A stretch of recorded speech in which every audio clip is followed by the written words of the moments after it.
en tant qu'êtres humains, l'un de nos plus grands désirs de la vie, c'est la recherche de la paix intérieure. Selon de nombreux psychologues, la plus grande motivation humaine est celle de la recherche de la paix, car quoi qu'on fasse, on reste à la recherche du calme et de la tranquillité.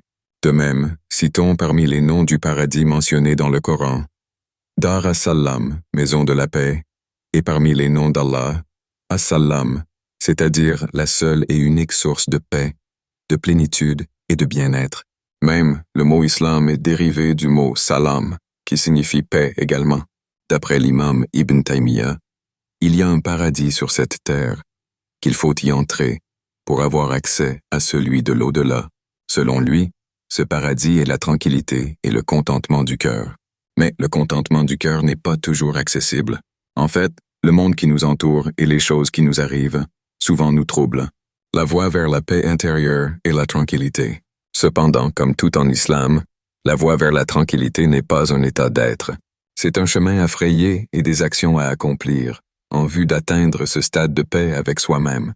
Une partie du désir d'atteindre la tranquillité a été ancrée en nous-mêmes.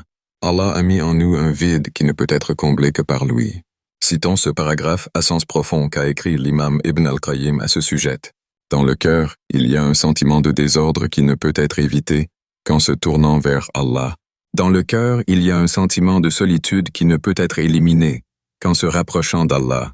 Dans le cœur, il y a la peur et l'anxiété qui ne nous quittent qu'en nous enfuyant vers Allah. Dans le cœur, il y a un sentiment de regret qui ne peut être enlevé qu'en devenant satisfait d'Allah. Cependant, la tranquillité et la paix intérieure ne sont accessibles que lorsqu'on se rend compte de la réalité de notre vie et de la majesté d'Allah. Cela se fait en comprenant ces deux versets de la sourate Ar-Rahman où Allah dit « Tout ce qui est sur elle, la terre doit disparaître. Seule subsistera la face, ouage de ton Seigneur, plein de majesté et de noblesse. » Quran 55:29